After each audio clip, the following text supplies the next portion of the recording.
পড়াশোনা জানলে কি মানুষ শিক্ষা অর্জন করতে পারে? মানুষের মন যদি ভালো না থাকে, এখন যার মন ভালো হবে, যে আমার পরিস্থিতি বুঝে আমার পাশে দাঁড়াবে, সে যদি একটু বয়স্ক হয় তাতেও আমার সমস্যা নেই।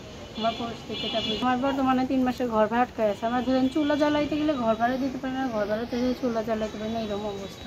এমন ঘরে নিয়ে রেখে। আসসালামাইকুম দর্শক, আপনাদের প্রীতীয় শুভেচ্ছা জানিয়ে শুরু করছি আমাদের আজকের প্রতিবেদন। তো দর্শক, দেখতেই পাচ্ছেন আমাদের সামনে এক আপু দাঁড়িয়ে আছে। আমরা তার গল্পটা শুনবো, জানবো আপু কেন আমাদের ইউটিউবের মাঝে আসলেন, তিনি কি বলতে চান। আপু আসসালামু আলাইকুম, ওয়ালাইকুম আসসালাম। কেমন আছেন? আছি আল্লাহ মতো রাখছে। নাম কি আপনার? আমার নাম সুমি। সুন্দর নাম সুমি। আপনি তো সুন্দর, হ্যাঁ ইউটিউবে কেন আসলেন বলেন?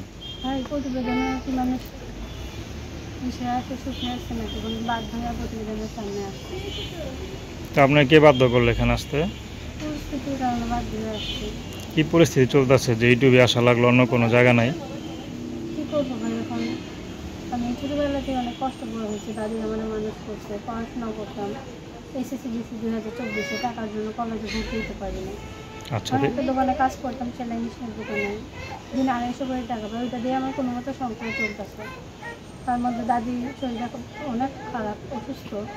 আর বাবা মা ছোটোবেলায় যখন আমার 6 মাস বয়স, তখনই আমার খালাইকে একটা বিয়ের সাথে করে চলে গেছেন। তারা সেপারেট হয়ে গেছে, তাদের নতুন সংসার আছে, তারা ওই রকম করে আমার খোঁজ খবর নেয় না।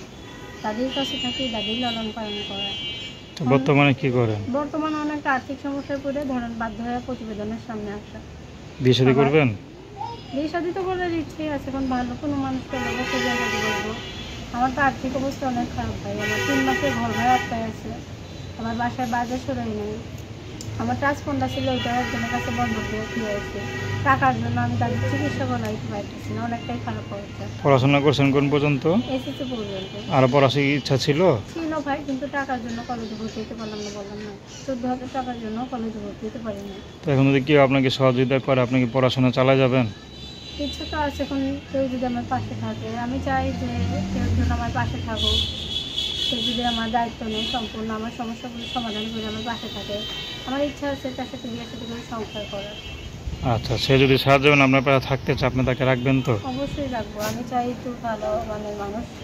সে যদি এখন তো আপনি মোটামুটি শিক্ষিত, এখন যদি কোনো শিক্ষিত ছেলে, কোনো প্রবাসী পুরুষ আপনাকে বিয়ে করতে চায়, আপনি মানুষ করবেন? তো মানুষই ভাই, শিক্ষিত আর অশিক্ষিত কি? আমি পড়াশোনা করছি বিধায় যে আমি শিক্ষিত আর অশিক্ষিত। সব জনই সবাই আছে। এখন যার মন ভালো, সে যদি আমার পাশে দাঁড়ায়, আমার সমস্যাগুলো সমাধান করে দেয়, এই যে আমার 3 মাসের ঘর ভাড়া আটকায় আছে, এগুলো যদি সে সমাধান করে দেয়, আবার আমার পরিস্থিতি যদি সে বুঝে আমার আপন করে নেয়, তাহলে আমি তার পাশে দাঁড়াইতে অবশ্যই রাখি। নাম্বার বলতে পারেন? হ্যাঁ, বলেন। 01863575383। একবার বলেন। 01863575383। এটা আমার বিকাশ করার নাম্বার। তো দর্শক, প্রেম ভালোবাসা, সাহায্য সহযোগিতা, বিয়ে শাদী করা একান্ত আপনাদের ব্যক্তিগত ব্যাপার।